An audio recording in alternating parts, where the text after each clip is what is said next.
1117, Police Helicopter 1. We are en route to Fort Heights. Right here, right over here. Over the curb, over the curb. People out front. Go in the house. Everyone go in the house. Police search warrant, open the door. Police search warrant, open the door. Come here, walk towards me. Walk towards me. Walk towards me. Right here. Stand right here. It's another day in Chicago's south suburbs, where police raids are all too common. Other than the crack cocaine that's on your dresser, is there any more? Okay.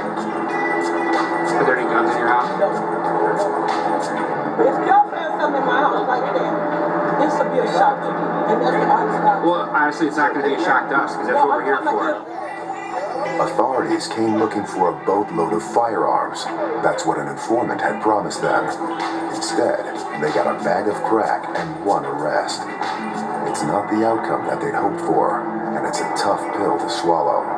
But that's the risk they take working with confidential sources.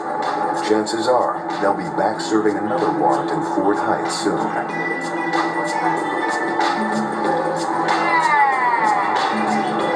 Kind of deal with the same families. Like Sergeant Farrell will go out there and he'll remember someone's dad from a long time ago when he locked them up. The guys that he was locking up 12, 15 years ago, it's their kids that are out here right now that we're dealing with. It's that cycle that just is never ending. When our informant was in there, this is the guy that served him. Everything that we do here in this unit, we work off informant information. I want to sign you up as an informant, and that's a fake name. That's what we ever use anytime we describe you. And that's how you get paid. Every informant that we sign up here in Cook County, there's an SOI agreement, the source of information agreement, and in that agreement, it lists all the things you can't do. You can't sell drugs, you can't pretend you're the police, and they sign it and they have to abide by it. Now that that's done, I have to pay you. But they need to stay viable as well. So they need to still run with the same crowd that they ran with. They still need to see the same people, and that's the only way we're going to get the information from them.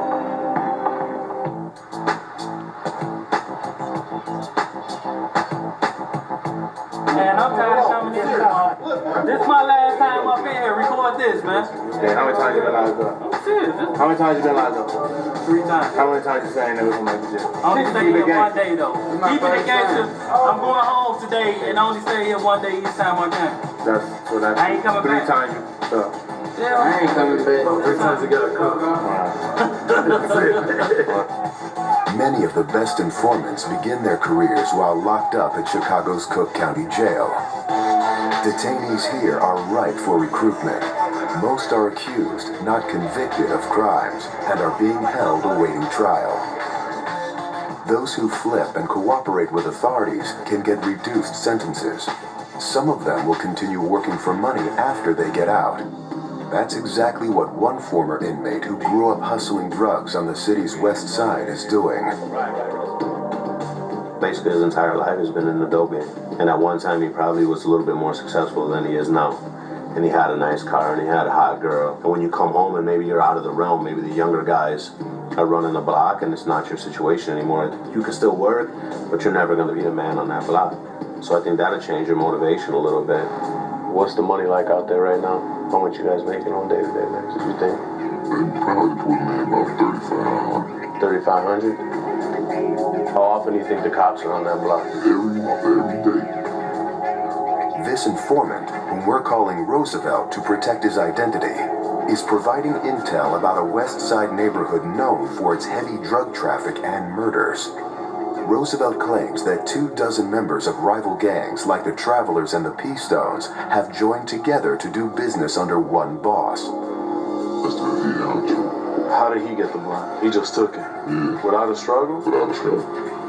And what are these guys, Travelers? Yeah, Travelers. So these 2 main guys? Yeah, they're the main, yes. He knows their nicknames, he knows what they look like. We're basically mapping out their entire operation right now. What's the security like out there? How hesitant are you guys to serve cars driving through? Not that often. We really don't serve cars that we don't know. What about walk-ups?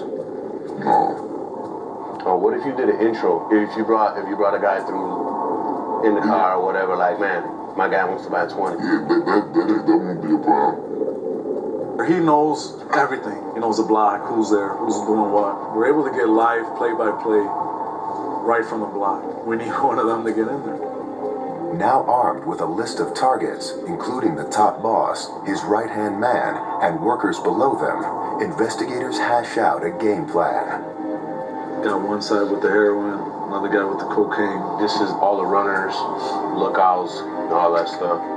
Their first step is to set up surveillance on the boss, who delivers narcotics every day for his people to sell. We put you on the block early in the morning. You stay in constant contact with him with his phone. You can call out to Sandman and say, dude's riding eastbound right now.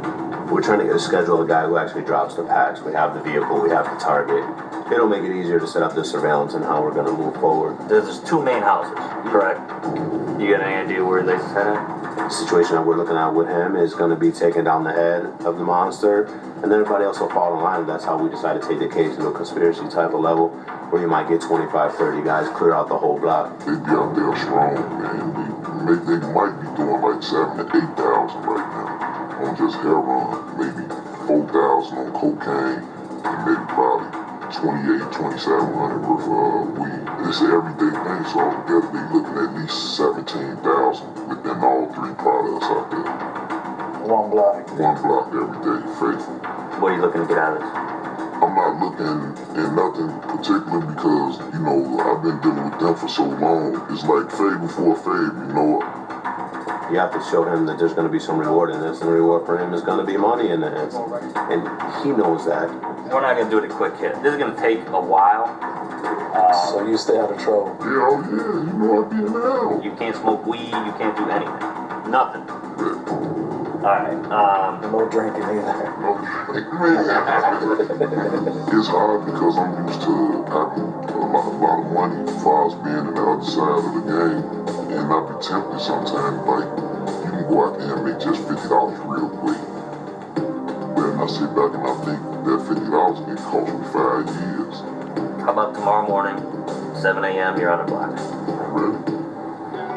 Being on the block for Roosevelt, though, means playing a role.